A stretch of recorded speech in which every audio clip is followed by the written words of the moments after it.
Hello and welcome to Buddies Without Organs presents The K-Files. I am Sean, my pronouns are he and him, and I am joined by Matt. Hello, hi buddies. Yeah, my name's Matt. My pronouns are also he, him. And we are also joined by our friend down there in the Antipodes, Corey. Hello, good morning, buddies. Yep, my name is Corey J. White, and my pronouns are they, them. Well, we are recording on what is, for myself and Matt, a cold January night. For Corey, I'm imagining sort of like quite warm January morning because of the time zones and the globality of the earth and so on. It's quite, I'm not sure what the weather's like where you are up in the Huddersfield, Matt, but down here on the south coast it's very appropriate to be recording something on this subject matter because it is a wonderful, totally cloudless night sky out. I went for a stroll before we started recording, and it was that beautiful that beautiful grand eeriness of a winter night sky with the sparklies overhead. Listening to, and again getting into the mood for this, listening to the Kindred EP by Burial, which is something I try not to listen to too much because it makes me a bit emotional, that one. It's such a it's just really good.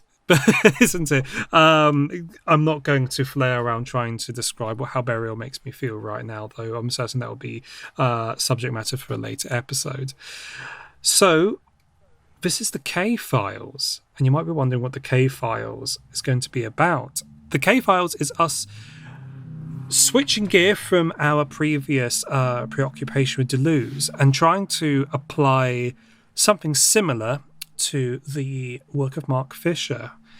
So this is going to be a different kind of series to what we did before. This is going to talk a lot about media.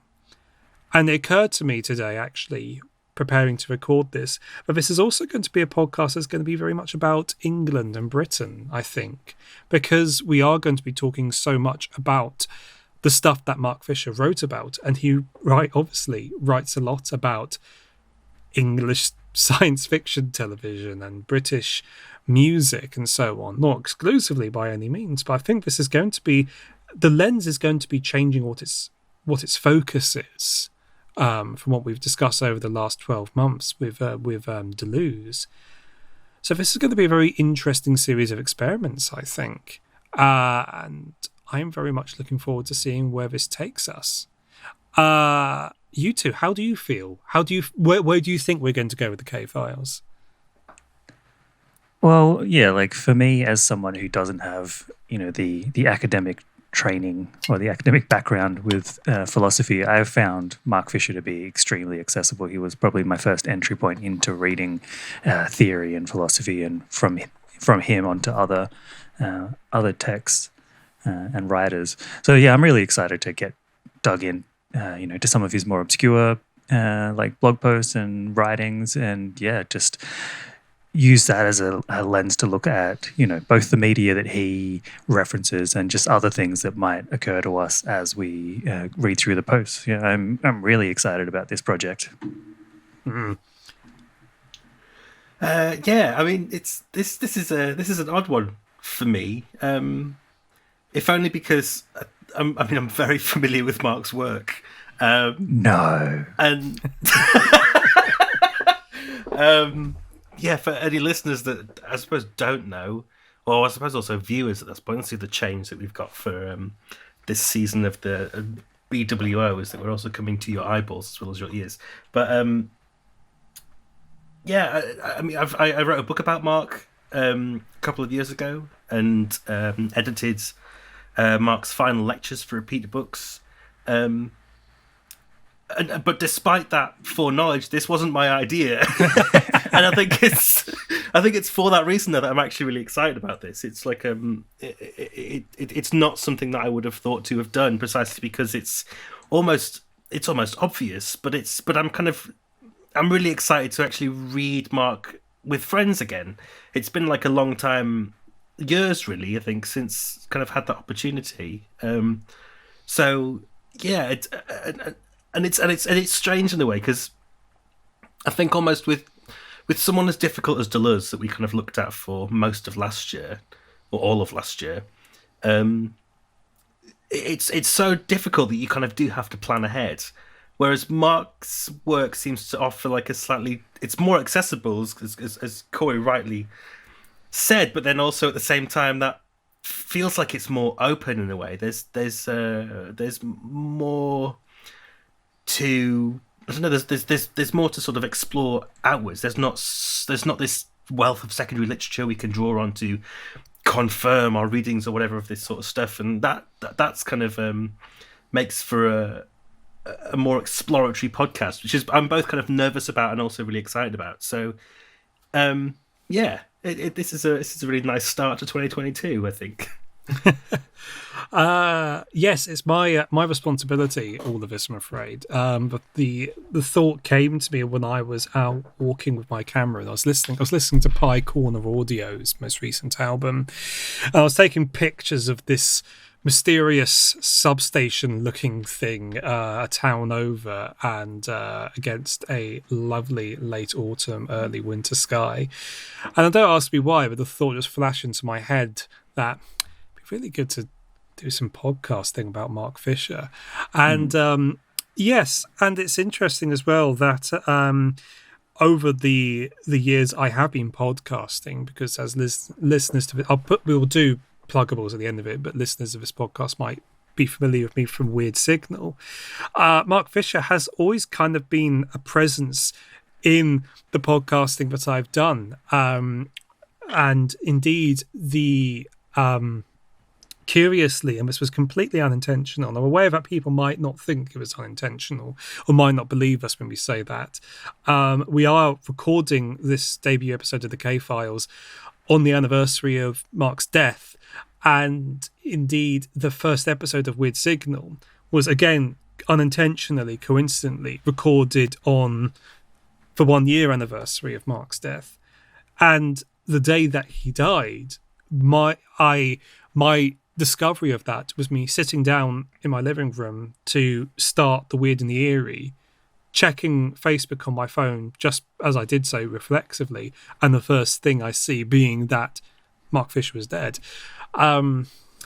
So yeah, it feels in a way that he has always kind of been, I mean, his work has been a presence, in my life for years, and he's always been either in the background or in the foreground of the podcasting that I've recorded. Not so much with Bodies Without Organs, I think, maybe because we did have a different focus. But he has always been a presence there somehow. So it feels like a high time to really, really shift a gear and focus in on him. And because for me myself, I've been aware of so much of his stuff I haven't read, and wanting to have an excuse to do so at last, or just to have something, in my life. It means I have to actually read a lot more of him, more than just like the books we've all read, like Capitalist Realism and Ghosts of My Life. So yeah, I'm really excited for this project's exploratory potential as well. And again, I think this is probably going to bring all of us into slightly more comfortable territory than maybe we have been dealing with Deleuze, because we are going to be doing just a fair bit of media criticism in this because of the nature of the subject matter. A lot of this is going to be talking about films and TV and so on. And I think with that, actually, we probably ought to mention what it is we're going to be talking about today. We are going to be talking about a very, very brief blog post on the Hyperstitions blog, and it was, Matt, your idea that we cover this.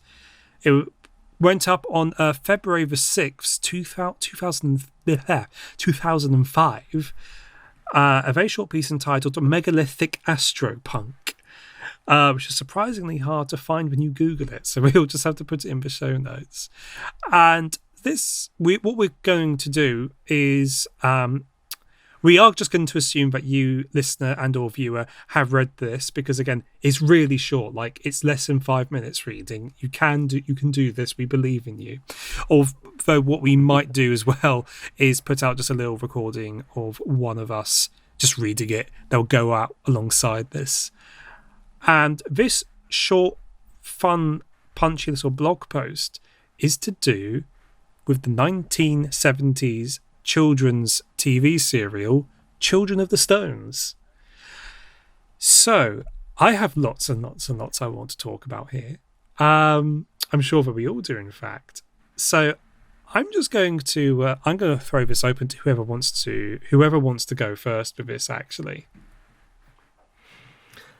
Well, I wondered what could maybe set the stage, at least, is maybe talk about why this post, maybe why this blog. Maybe give a bit of background as to what's going on here. If that sounds good with you both, anyway. Yes. Because I guess that when I started, Sean, you're very correct that this is a very short post, but at the same time, as soon as you sort of start these first few paragraphs, there's a sense that you're slightly jumping in at the deep end, because it starts off pretty intensely, when Mark's kind of using this quite sort of quasi high theoretical language that seems quite obtuse, but I think that's mostly because he's using neologisms and concepts that he himself invented for himself and for others. And I guess central to that is this concept of hyperstition, which is not only central to this post, but it comes from the Hyperstition blog. So I think, but first things first, I thought I'd kind of try and situate this blog in a kind of short history, very, very short history, because there's a lot to talk about, and we've got all the time in the world, but for the sake of our own patience, I think the Hyperstition blog is really interesting. It's not, Mark's best known for his K-punk blog, but it wasn't the only one. It wasn't the only online project that he had. And the Hyperstition blog was sort of founded in 2004, so about a year after K-punk, or maybe even the same year, as more of a collaborative writing project and a writing space for various people that had been part of the CCRU. For those that don't know, the CCRU was otherwise known as the Cybernetic Culture Research Unit. This is kind of the onion of the sort of K-punk family tree almost. They're going to have to sort of peel back a few layers here. The Cybernetic Culture Research Unit was this para-academic research group that was populated by various students at the University of Warwick and elsewhere. It wasn't really confined to the university, and it wasn't made up exclusively of students from that institution, but it did function in its orbit. The timeline of the CCRU was quite complex for this reason, something that its members, I think, often embraced. And it's a product of this cross-pollination between institutions. So you have Warwick University on the one hand, which had and continues to have a quite prestigious philosophy department, which at that time featured academics like Keith Ansell Pearson and Nick Land. And together they both taught contemporary continental philosophy, which was stuff like Alain Badiou, Gilles Deleuze, who we're now quite familiar with, Michel Henry, and Francois Laruelle. And this was all in the mid-90s. And around that time, Warwick was joined by Sadie Plant, who had moved there from the University of Birmingham, where she brought a bunch of her students with her, including Mark Fisher, who had previously been a part of another sort of research group called Switch, which featured people like Stephen Metcalfe and Angus Carlyle, neither of whom went to Warwick, but I think were also involved in the CCRU. You kind of see how complicated this gets. And soon enough, the CCRU kind of becomes this quite sprawling online cyber network of renegade academics who collectively produced all these different texts and graphic artworks and audio essays and performances. And later that network expands even further, and you have people like Kojo Eshin, who became sort of a fan of their work at first, and then later contributed to publications and zines and things. And I'm kind of rattling through all this, if only because I think it's important to understand how fundamental this ethos of networking and collaboration was, but which wasn't strictly academic, and nor was it sort of fully independent either. And it's largely for that reason, I think, that in around 2003, most of the CCIU's main players had sort of completed their PhDs or had somewhat notorious mental breakdowns and moved on to other places and other projects. But in reality, that the networks simply changed shape. So people got more into blogging. And it was at that time that an even more sort of decentralized blogosphere came in being, which was fully independent of any academic institution, actually, which allowed for kind of this new influx of new blood, which included people like Reza Negrestani. And this is where the Hyperstition blog comes in. So it's this sort of post-CCIU collaborative space. And Reza Negrestani posted a lot there. Most of his posts were later sort of siphoned off and transformed into his first book, 2008 Cyclonopedia. But Mark Fisher was also a frequent poster there. And there were other CCIU alumni like Nick Land, Robin Mackay, Anna Greenspan, Steve Gooden, and others. And whether that's either writing posts or just being an active part of the comments section. And Hyperstition's kind of the crowning sort of, for one thing, the title of this, the sort of name of this blogosphere is an acutely CCIU concept. I think we've already said before recording today that we could probably dedicate a whole episode to that concept, but I think for now, it's at least worth breaking it down in maybe the simplest of terms. So Hyperstition is clearly related to the word superstition, and we can define superstition as a sort of belief that makes fictions real. So if I step on a crack and my mother breaks her back, then I weave a web of coincidence and causation between two events. I make the fiction real.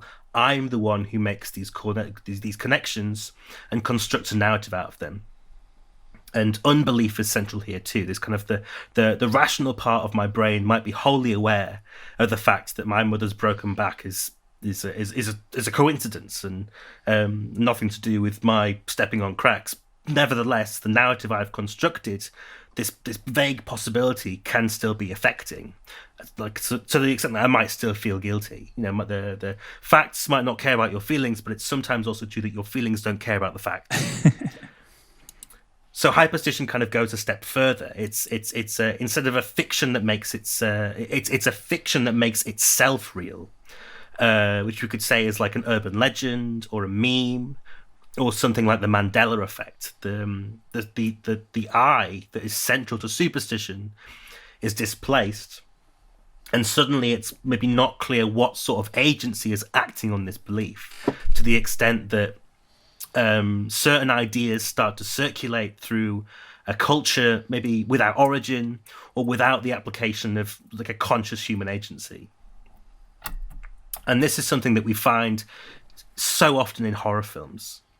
And this is what the CCIU was sort of most famous for, and it's something that carries on in this Hyperstition blog, and especially in this post, where I guess you could say that horror films in general might be one way of articulating certain worries or anxieties or fears that we as a society have but haven't yet given a proper form or a name to, but which seemingly sort of emerge of their own accord. And it's also, and I think it's particularly important where these fears emerge from. There's an air of Philip K. Dick here, that famous line from Valis, where he says that the symbols of the divine initially show up in the trash stratum. And the same is true here for Mark Fisher especially, but also the broader CCIU and the other members of the Hyperstition blog. It's often the case that some of the most profound insights into our cultural moments or our contemporary structures of feeling can be drawn out from our cultural trash. And this is why Mark begins this post by focusing on pulp fiction. He writes, "Far from being reducible to the popular, or worse still, the populist, pulp is essentially propagative. It lurks and spreads in the paradoxical spaces, dark but lurid, mass-marketed but intensely intellectual, beyond the gaze of the media big other and its ruthlessly imposed pop-ontology of common sense. Such spaces are rare to the point of near extinction in the hyper-bright, hyper-visible malls of contemporary postmodern entertainment culture, where everything is not only known but knowing. So it's for this reason that Mark turns to these near-forgotten 70s BBC serials that kind of haunted his youth, like old Doctor Who episodes, or things like The Prisoner, or Sapphire and Steel, The Stone Tape, or in the case of this post, Children of the Stones. And this stony theme is telling as well, I think. Mark's got a really great post on the Stone Tape that I'm not sure if that was just on his blog or also made it into one of his books. Either way, maybe that's another something else to pin for another time. Anyway, to get to the point, I think, is that it's here that we kind of, in this kind of stoniness, this kind of this strange agency of materiality, that we encounter these strange sorts of affects, these kind of hyperstitional affects that are not produced by subjects but by objects. So a kind of pop cultural materialism where our agency is put in tension by the strange forces that emanate from our surroundings.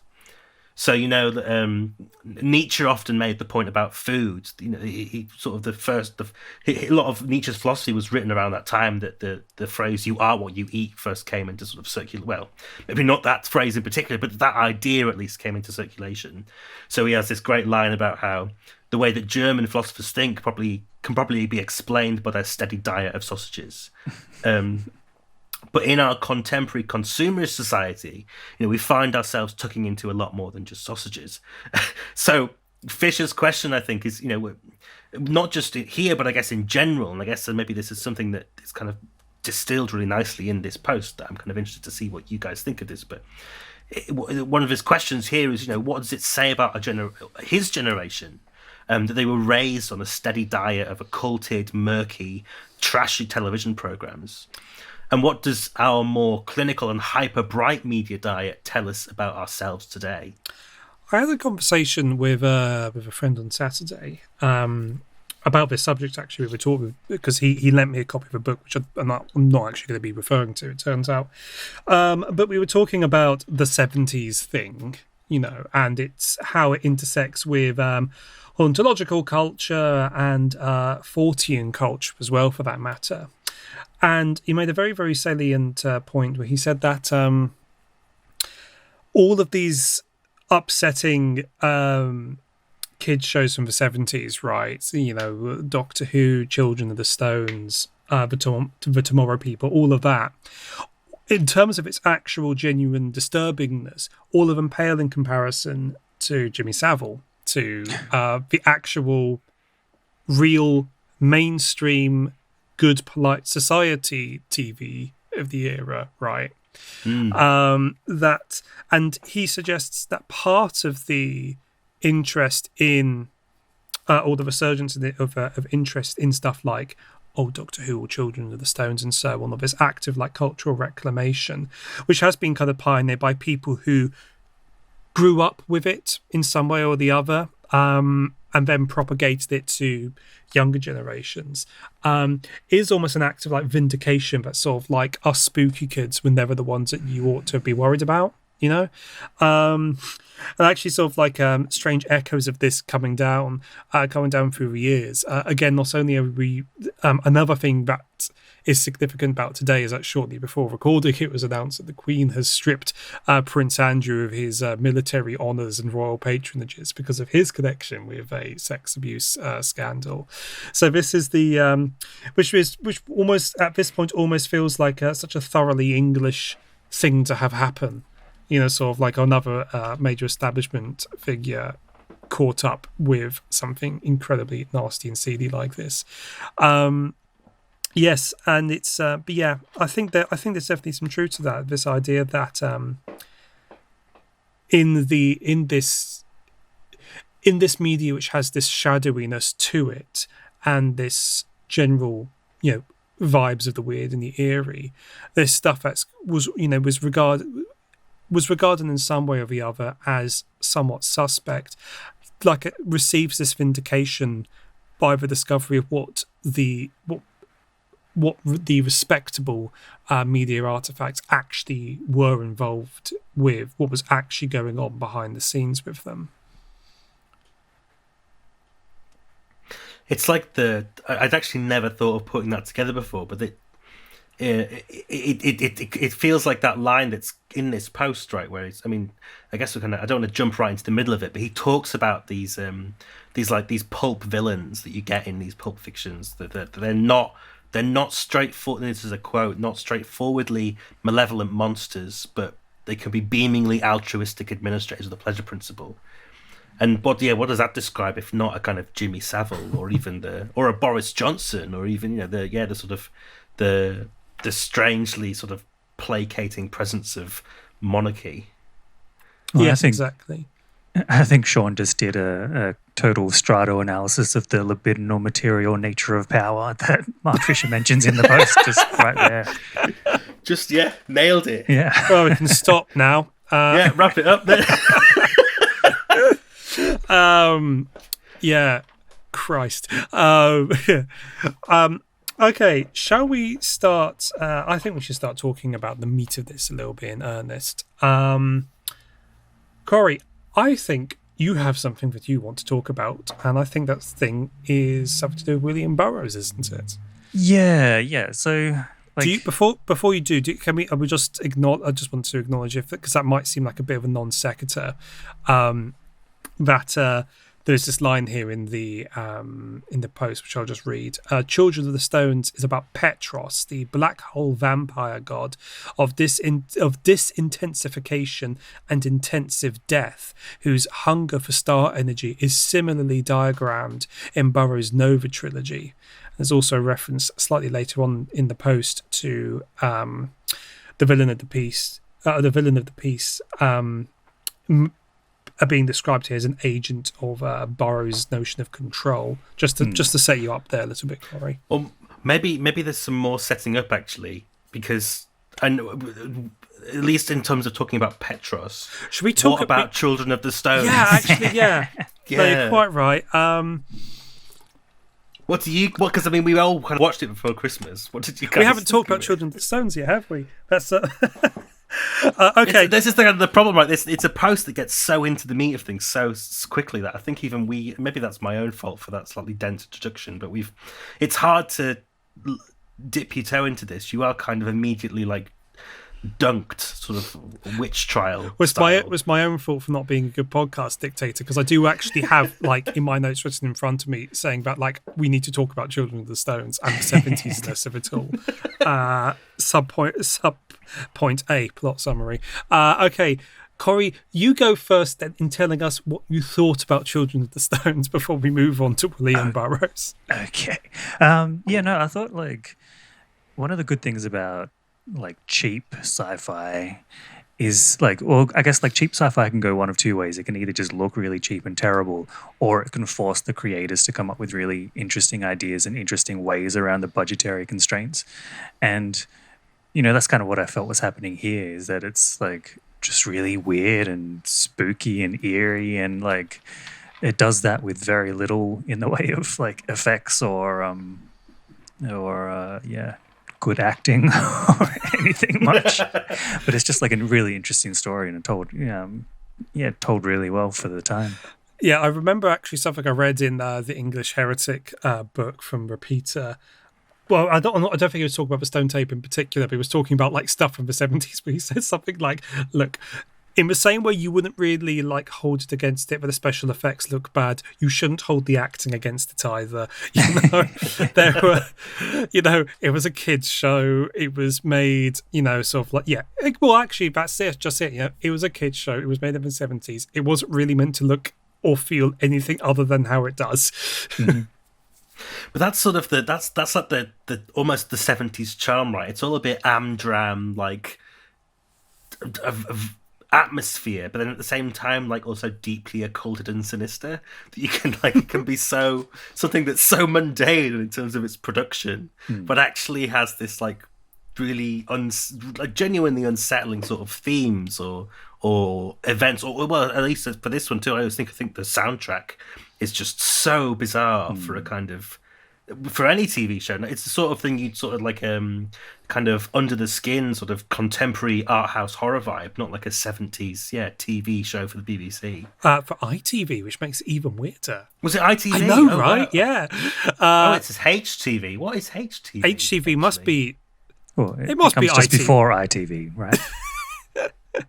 No, it was produced by HTV, which and broadcast on ITV. HTV being ITV Wales and West, previously known as Harlech Television.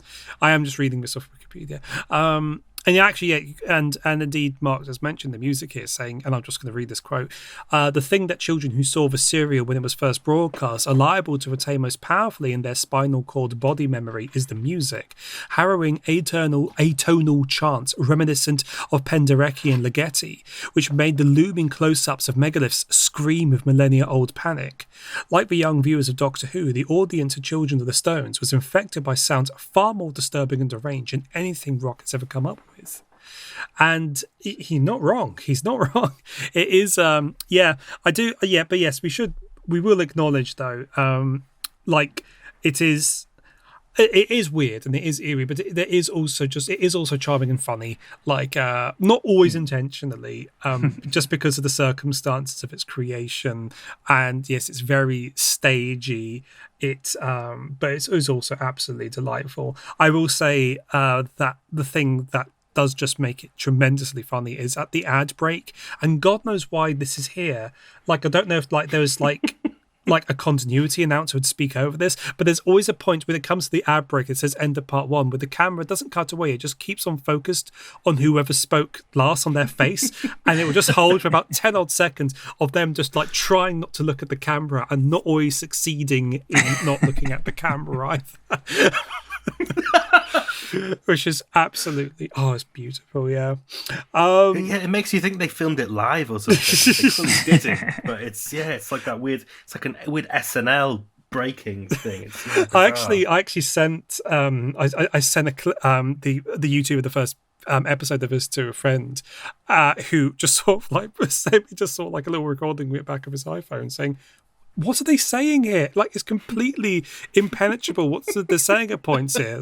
No, it isn't. But listen to, yeah, fuck knows what they're saying. I'm sorry, but it's saying sort of it's a very good chance that all of this is either the first or second take of each scene, because they wouldn't have had budget for more than that, and that actually something Doctor Who, especially old creaky Doctor Who, is notorious for, is they would just go with the first take sometimes, and which is why you have all of these wonderful moments of people just tripping up over the lines or missing their mark, because I don't want to say they didn't care. It was just sort of well, can't do it again though, can we? William Hart, maybe budgetary, you literally don't have the film stock. Maybe. Yeah, William Hartnell in particular, the first Doctor, as time went on and his memory started to go basically, and there are these moments where he does just trail off, and there'll be 10 seconds or so of just moments until someone else just jumps ahead to their lines, as we were saying, Doctor, and these were it's just really quite fun and jolly. Please watch the Children of the Stones. But yeah, this is I will. We'll put a link to it too, actually. In the it's all on YouTube. Yeah, the whole series is available on YouTube, which is quite special, actually. And it should be said though, your level of enjoyment of it is going to depend on your mental bandwidth when it comes to this. I'm not being funny. It is a slog, stuff like this. If you don't have the bug for it, this was in preparation for this was when I finally sat down and watched Children of the Stones, and I tried twice before to do so. And I was only able to get through it by watching it over a week in chunks at lunchtime, basically, because it it's just otherwise it would just get too much, because it is quite just the taken in too strong a dose, the faults just can get a bit overwhelming. But I imagine it'd be something be very, very fun to watch at a party. Remember those. I mean, yeah, I remember that the first time I think I watched this was a few years ago. It was in it was in Robin Mackay's front living room in Cornwall, actually. And I remember us both after it's about, I think altogether it's about 2.5 hours long, and felt with sort of a glass of, like, a bottle of wine between us, just a little bit delirious by the end. Yeah, it definitely takes its toll. There are some delicious. We will get back onto the theory in a bit, but we have to keep talking about this a little bit more. But, like, in particular, the moment where oh god, what's his name? The villain. I've got his name here. Hendrik. When he is performing his ritual and he's sat there on his throne, which rotates before the beam of energy shoots up into the black hole, and there's just the fact he visibly is just shifting it round on his feet. It's while holding on to the hand so it doesn't, like, fall over as he does so. Oh, it's delicious. It's delightful. Well, okay, no, we have to summarize the plot, and we have to get back on track. So it's a story which is quite simple, but also weirdly complicated at the same time. Like, surprisingly complicated when you actually get down to the structure of it. And I think that's one of the reasons why it is so memorable, because if you do stick with it and get through to the end, like, you will be pleasantly surprised at how solid the plot actually is, and, like, how it's expecting a lot from its audience, actually. And, like, the things like the production values and the acting don't help it in that regard, but you get a story which is actually surprisingly sophisticated in terms of the narrative complexity of the piece. And what it's about this young boy and his father, who's an astrophysicist, who moved to this village. I think it's called Milbury in the series, but it's filmed in Avebury in Wiltshire, of the Avebury Circle. Which is for people who don't know, is a village which was just built within a stone circle. It's not too far. It's about, like, an hour's drive away from Stonehenge. It's it's in, like, the same area of the country.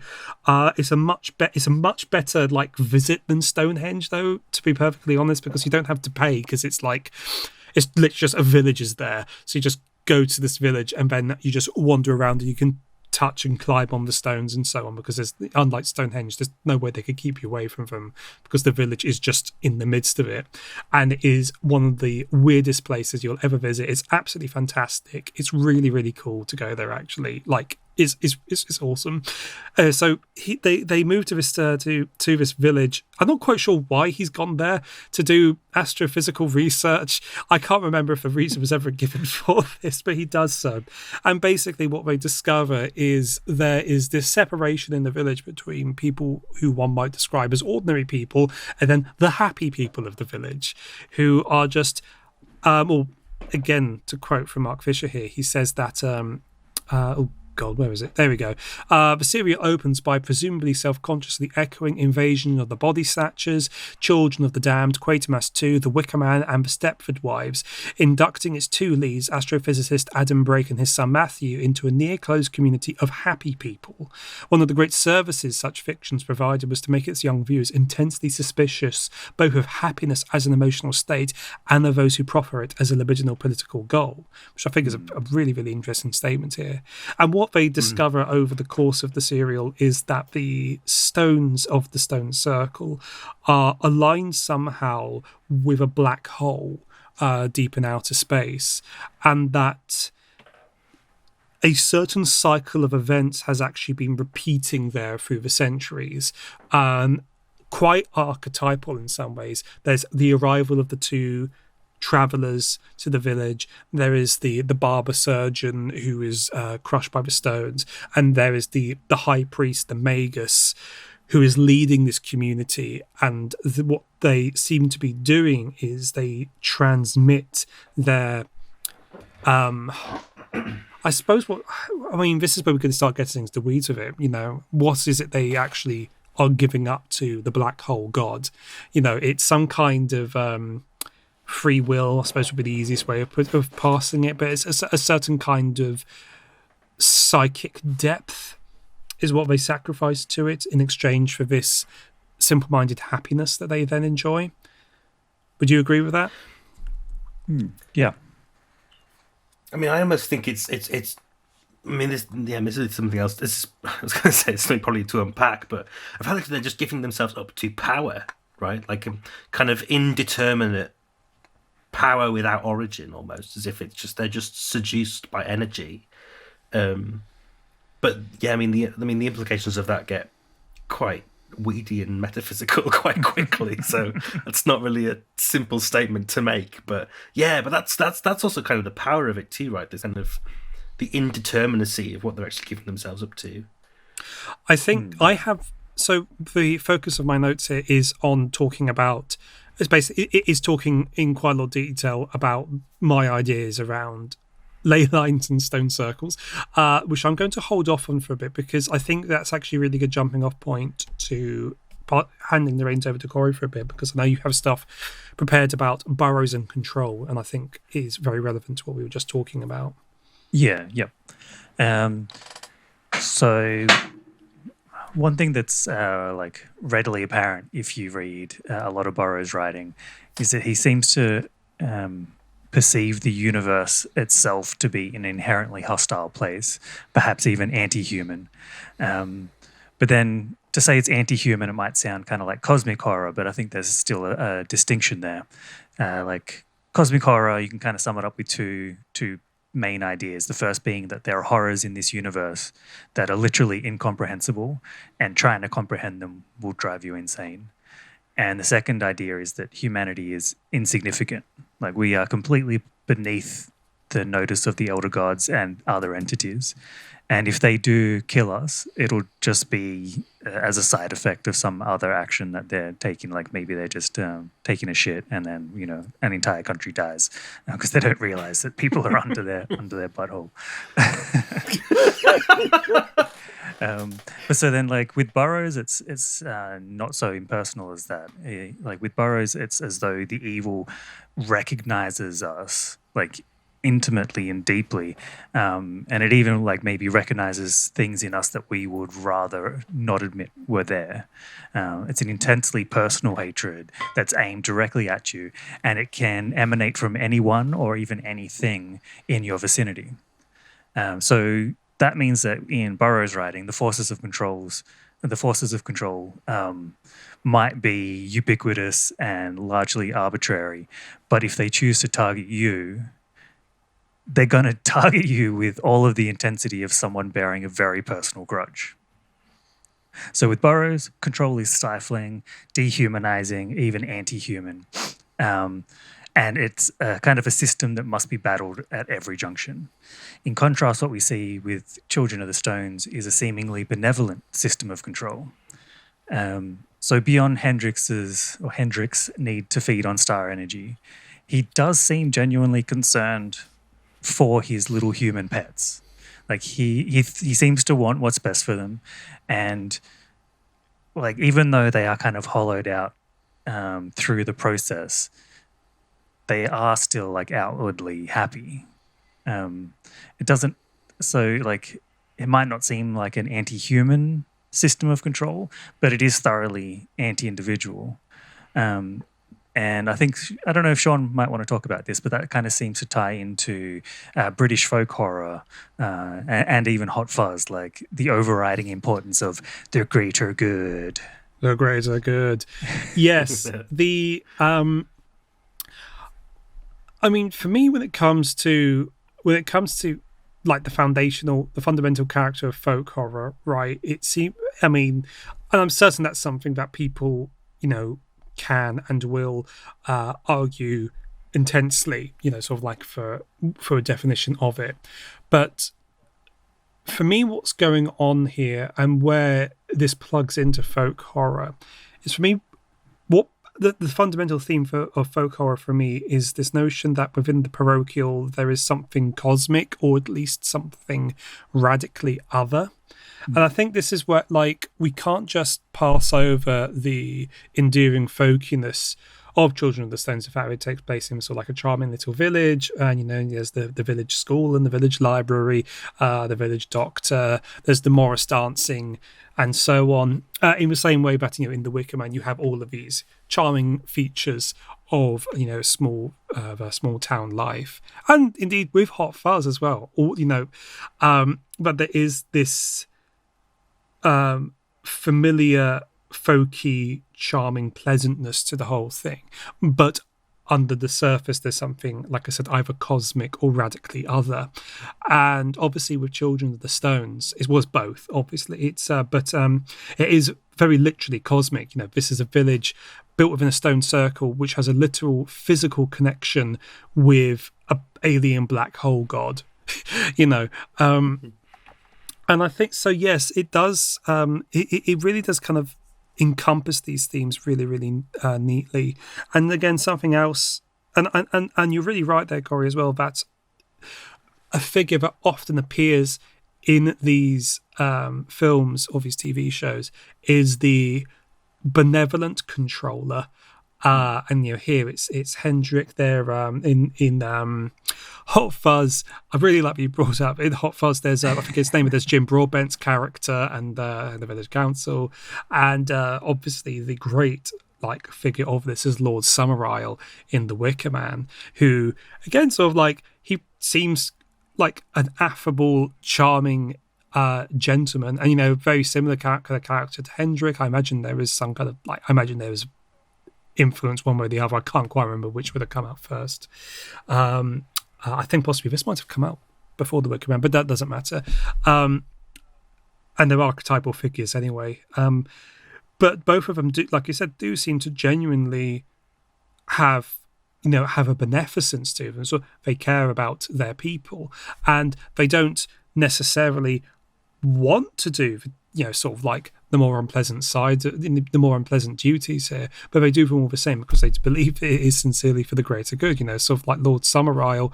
There's a very I love The Wicker Man very, very dearly. It's an exceptional film, and one of the a moment I've always found quite disturbing is when he tries to comfort Constable Howie by reminding him that you as a Christian should appreciate that this is martyrdom. You are going to sit with the saints for this. This doesn't happen anymore. You're going to be burned by the pagans, right? And the thing is, he does seem to mean it. He does want to sort of be a source of comfort here.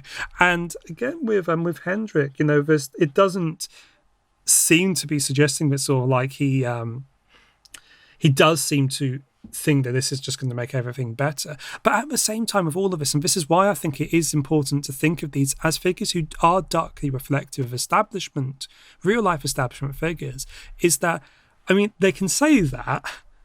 They can say that and act like, this hurts me as much as it hurts you, but you're still the lord of the manor and I'm not. You're still the creepy old guy hanging around with the kids. It's there's limits to this, and I think it's this, and I think the truth here is that beneficence is can be its own form of control, surely.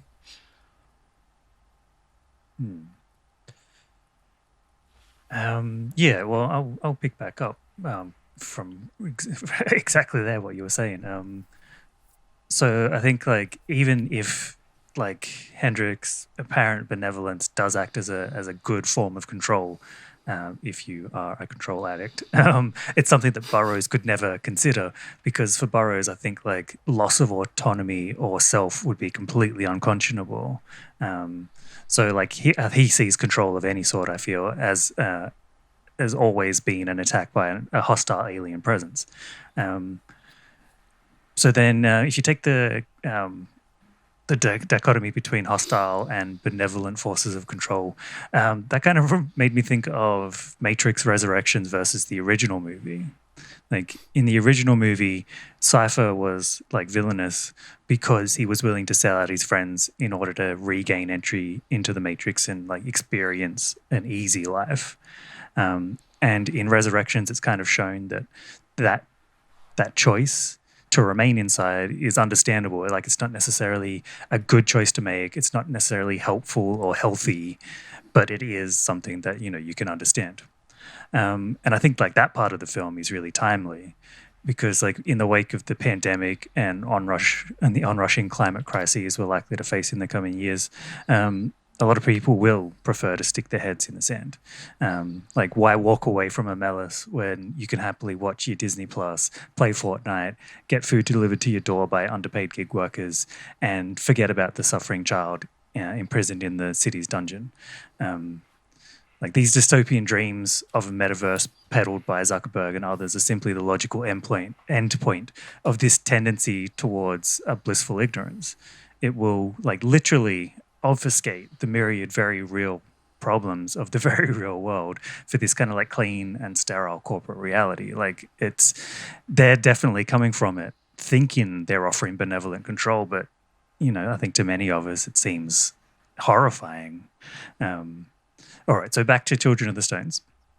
The show was made for kids, and so because of that, like the effects of the happification process that we see are kind of skewed towards, you know, like childish endeavors. Like, we see that it makes them creepily happy, sociable, non-violent, and for some reason very, very good at maths.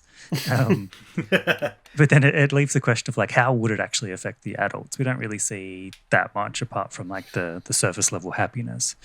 So like, I'm left wondering like, how would it alter their behavior and their beliefs? Like, would the process like quash like queerness, for instance? Like, there's no sense of what would happen, and I think that would be something really interesting to explore. And then like the other part of it that I can't help but thinking of is, in the modern day, would a similar like process turn people into happy, like perfect happy workers ready to slave away for capital? Like, it's kind of easy to imagine that in our age of economic precarity and like wealth inequality, someone might undergo a process like this if it meant that they were freed from depression and anxiety that are increasingly suffered because of the I guess the pressures of society. And, you know, that maybe they'd go through the process if they were guaranteed a job at the other side, or maybe just like a place in an actual community, because capitalism has done a great job of atomizing our society. So then I start thinking about technocratic control and how every week there's a new startup that's planning to use machine learning and invasive apps to make people like better, more efficient workers. And it's tied to a pervasive idea that Fisher definitely mentioned in his writings, particularly capitalist realism, like that whatever is wrong with a person is like purely a personal failing, and not a reflection of increasingly hostile social systems, and B, it's fixable if we have the right data. Now, Burroughs would find this horrifying. It's like, I think he'd see it as the perfection of a hostile and anti-human system of control. And, you know, what would he have us do? He'd have us smash the control images, smash the control machine. In Naked Lunch, Burroughs wrote, you see, control can never be a means to any practical end. Control can never be a means to anything but more control, like junk. Like, so the people at the top, they've become control addicts, fueled by technocratic ideology and bullshit beliefs like long-termism. They all see themselves as Hendrix, but above it all, they all see themselves as Hendrik or Petros, being above the rest of us. And they think that they're controlling us for our own good. You know, they don't care what we have to say in the matter. Yes, and I think you're very right to connect this with corporate information control and monitoring. I mean, because you're precise, and you were quite right to mention Zuck as well, right? Because what Facebook was doing, you know, all of this time with was algorithmically gathering data about us in order to try and direct and command our emotional responses to stimuli, and doing all of this under, not necessarily saying this. Well, actually, no, I suppose Yeah, no, the whole thing was saying, oh no, this is making us all happier and more connected and more sociable, right? Well, actually, just all it was doing was funneling us into ever more niche theatres of control, right? And part of me almost thinks that, like, the scrappiness and the low production values of something like Children of the Stones, and the fact that it is so long and quite like boring, means it's resistant of being processed away, you know, by the machines in some ways, because like it's something that you can't really, all you could do would be to try and file away the things that make it distinctive to make it less distinct, you know. I'm conscious of time, and I think we probably all still have quite a lot we want to talk about, so we might try and rattle our way through things a little bit. Actually, speaking of time, I have some things I want to talk about when it comes to time circles and so on. And indeed, like I have good segue. Thank you. And some remarks about. And this is something I was tweeting about the other day, actually. I think it's quite interesting to think about, why is so much British sci-fi TV obsessed with time travel? Because this is something you see, like the big British sci-fi TV show of all time is Doctor Who, which is about a time-traveling space alien. But this is something that does crop up a lot. Like Children of the Stones is very much concerned with these loops in time. Sapphire and Steel, like Fisher writes about it, saying that sort of like in Sapphire and Steel, time is like this corrosive force that's trying to push its way in. And even like more recently, when the BBC revived Doctor Who, we had the unedifying spectacle of ITV's Primeval, which was just about time traveling dinosaurs. It wasn't good. And I think there's two ways to think about this. And we could say that there's like a material and a symbolic dimension to this obsession with time travel. Firstly and as we have been saying, definitely part of it is a budget thing, that they were not producing these shows with an enormous amount of money. And, you know, why not try to find a use for this period set we happen to have, you know? And this was actually like a curse that the original series of Star Trek suffered under, which is why there's this endless parade of gangster planets and cowboy worlds in original Star Trek. But I think in symbolic terms, this is very interesting, because I think it implies that there's this sense that here in Britain we've kind of remained trapped within time and trapped within our own past. And there's something, you know, with sci-fi, you know, is the genre that's meant to be the most like future oriented, but we keep on pulling it backward into the past. And this is inaugurated by, you know, H.G. Wells's The Time Machine, although he sends it off into the future. But obviously there is within this notion, like, bringing time itself into question as a thing to be contemplated has always kind of like been running, seems to have always been running through British science fiction and fantasy writing. And, you know, it's significant. I think it's culturally significant that, you know, we haven't had a radical temporal rupture in British history since, you know, Cromwell's Commonwealth. I mean, that was a rupture that gets sutured, you know, that gets stitched together again. And, you know, Cromwell's corpse gets desecrated to try and, you know, make almost like a ritual action to try and turn back the clock. So this is something that we're going to pretend didn't happen in order to preserve the neat flow of time. And you know, if we want to get Freudian about it, and I see no reason why we shouldn't get Freudian about it, there's this sense of, you know, the only direction to move in when it comes to time is either stationary or to go backward, is of course, you know, extremely reminiscent of the death drive, which manifests itself as repetition, as the eternal present moment, or as the endless attempt to recover the past out of this perception of the past's simplicity and security. And hence why this is the death drive, because this is a drive that could only resolve itself ultimately in the ultimate return to simplicity, which would be to return to the inorganic, to return to death. And, you know, I think it's significant that at the end of the Stone tapes, the people, not the Stone tapes, sorry, Children of the Stones, the people of Milbury are turned to stone by the entity. You know, the happy people are all frozen in place. They are literally petrified, right? But I think if we pursue the notion of time and repetition here even further, we see that like we're dealing with something surprisingly sophisticated with the stone, not the Stone Tapes, Children of the Stones, because this isn't a time loop like you would see in some episodes of Doctor Who where events just keep on repeating themselves.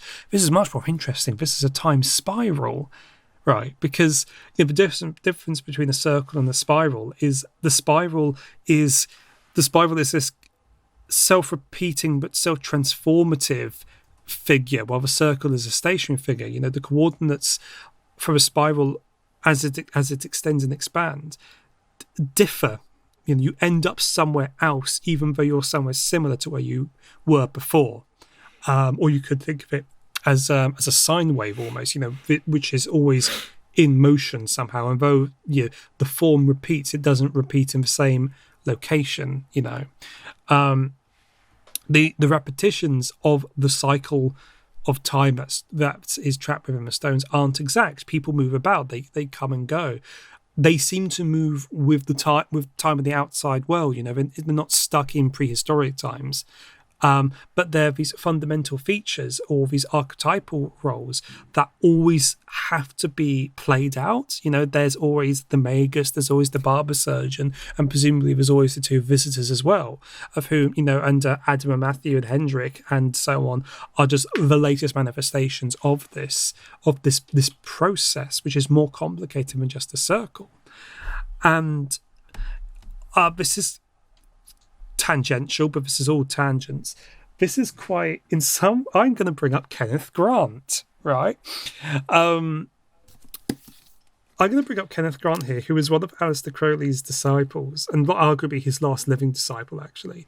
And the reason I'm bringing him up is because in his book Outside the Circles of Time, and just the name of it should give you, reason enough to want to look at him if we're talking about something like this, about, a science fiction or cult fantasy about time.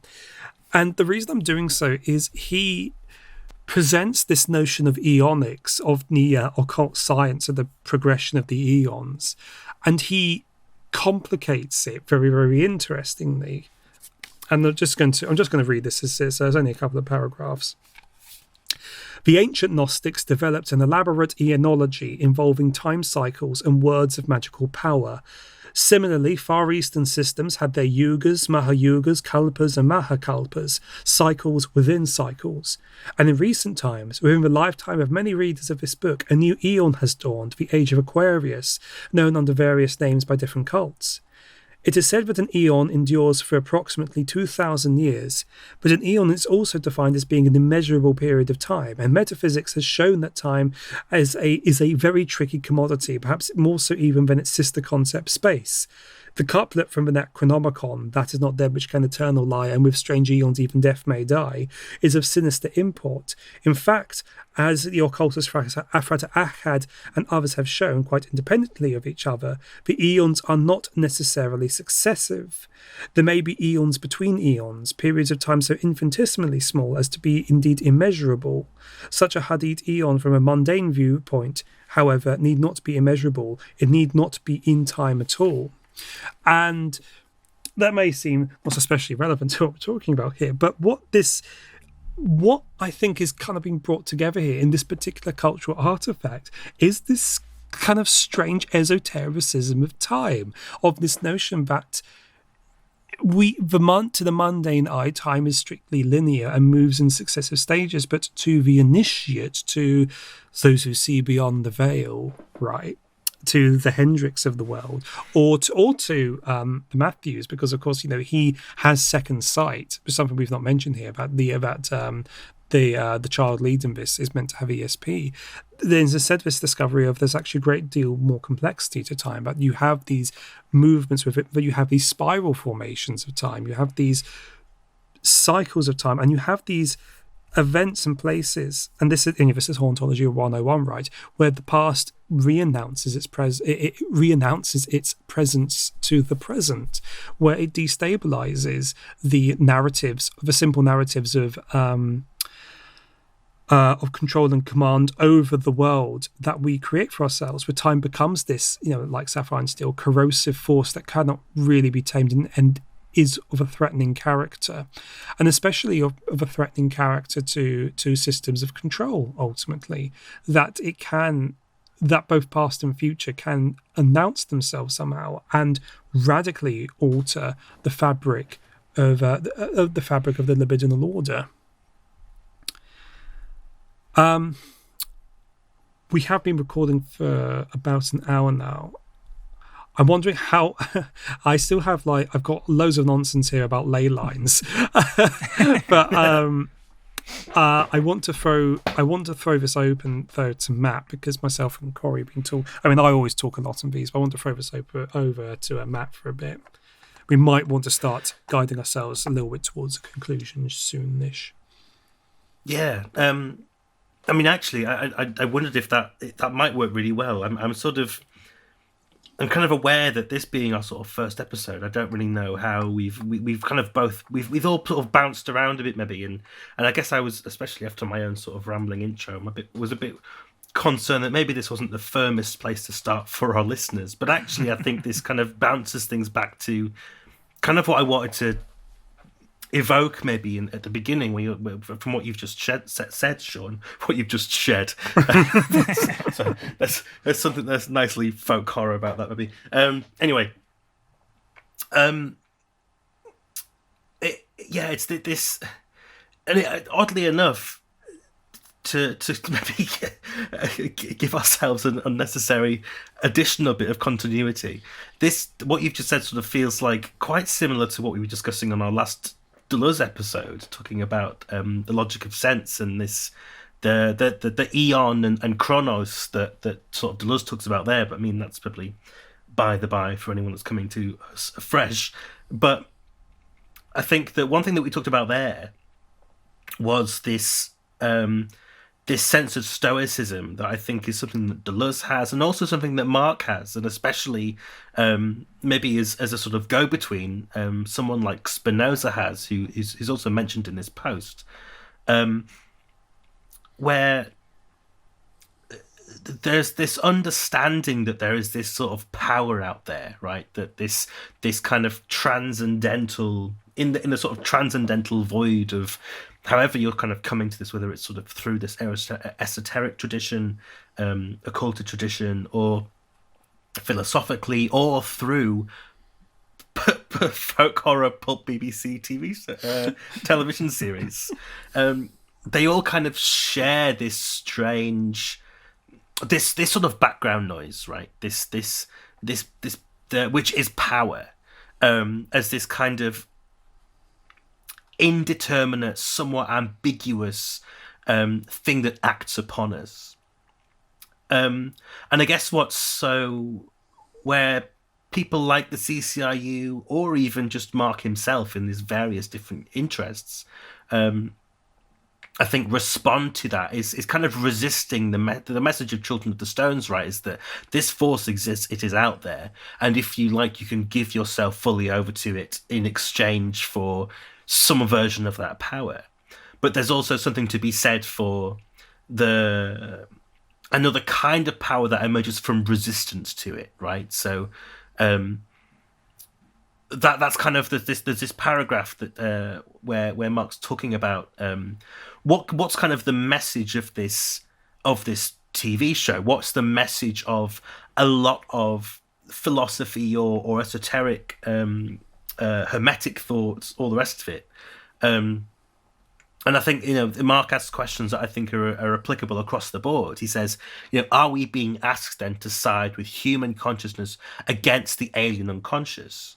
Do we have to somehow pick a side here between our own sense of rational individual agency, or are we giving over to this kind of the Burroughsian anti-humanist universe that has its own sense of agency that's kind of unknown to us, whether you call that God or nature or whatever else? But and then Mark continues, isn't after all, freedom from the passions of Spinoza's goal? So isn't it actually as Corey, as you were saying, this sense of happiness, is this not wholly?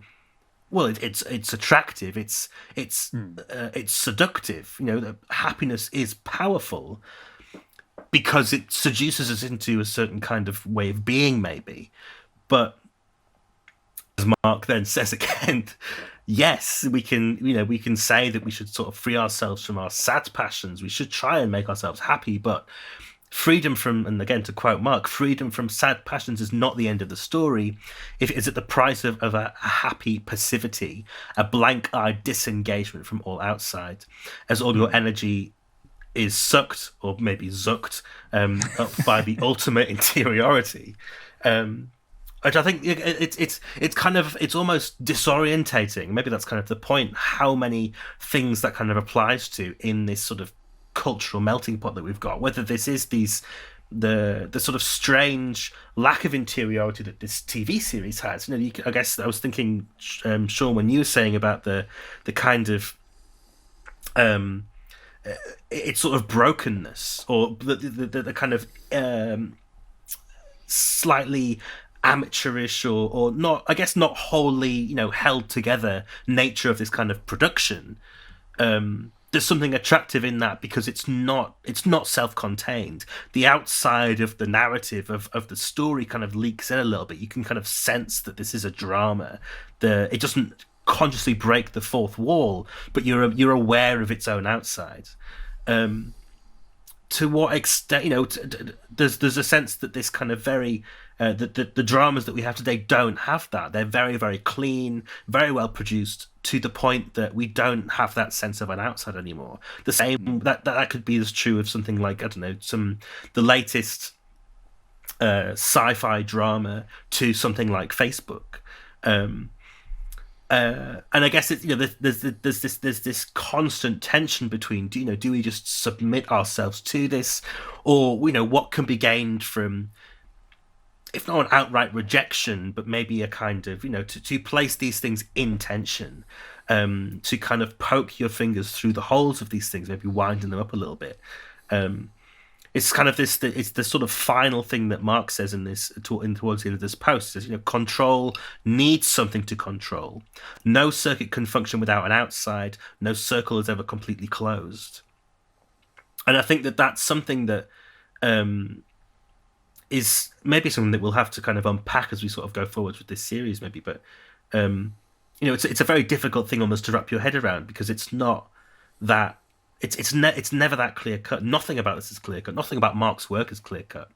I kind of know that you said, this will be my final point, because I don't want to ramble on again too much, but I'm kind of aware that, Sean, you sort of, unbeknownst to us, really, we hadn't really thought about it in advance, but yeah, today is when we're recording this, it's the 5th anniversary of Mark's death, and I always hate this day, if anything, because it's always there's always this sense that what happened to Mark, the fact that Mark committed suicide is always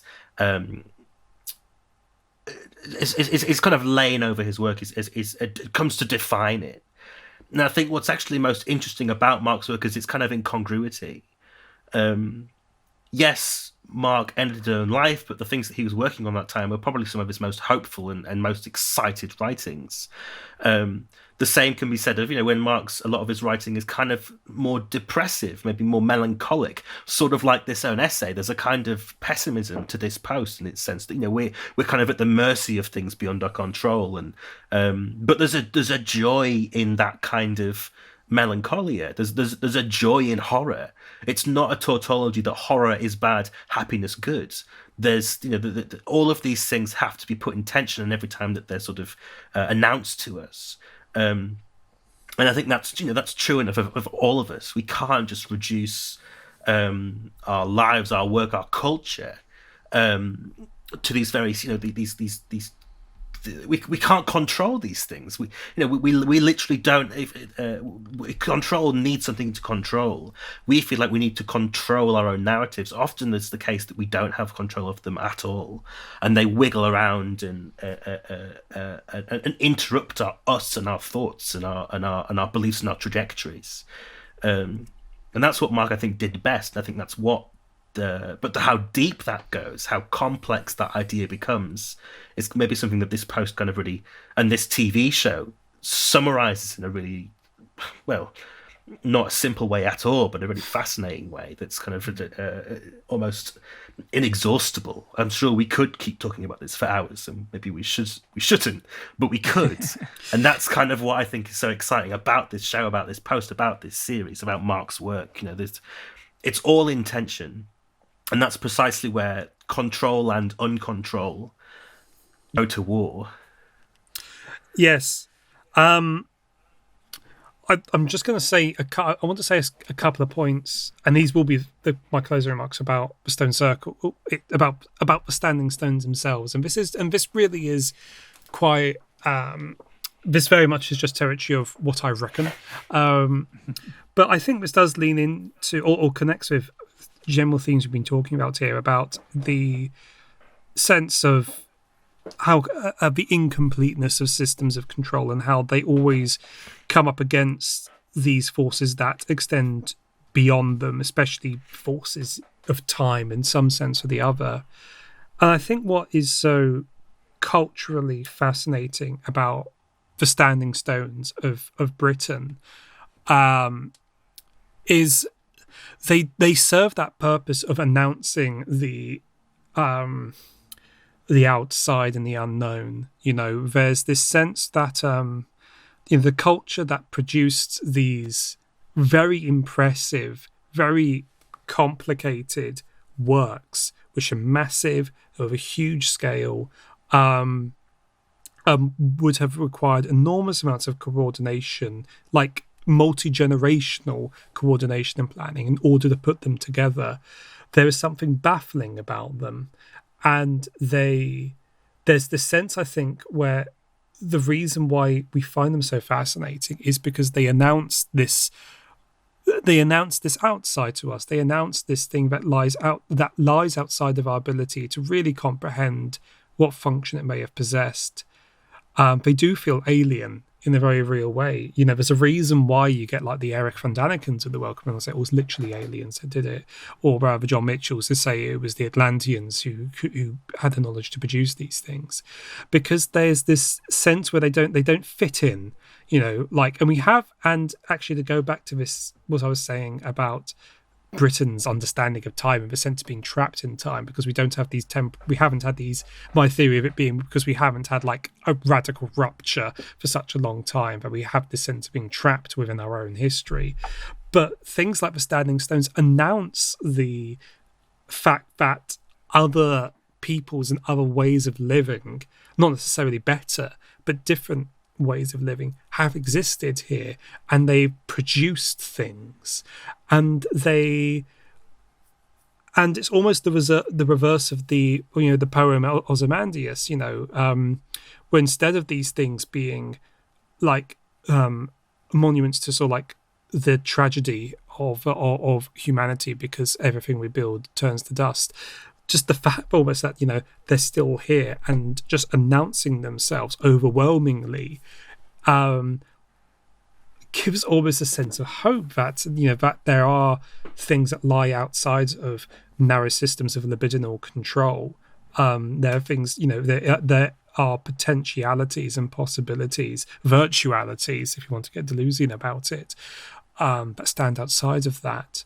And again, like I was saying, I'm not sure if either of you have ever been to Avebury, but it's really good to go to Avebury because it's just very strange. And I think that's where if there is like a real value to things like folk horror and hauntology, it is precisely in that doing that simple thing, reminding us that things can be other than what they are, and that the flow of time isn't just this single straight line going in a single preordained direction forever into greater and greater control, but it can be interrupted, and that we can discover the complexities of the eons within the eons, waiting to have their magic words spoken.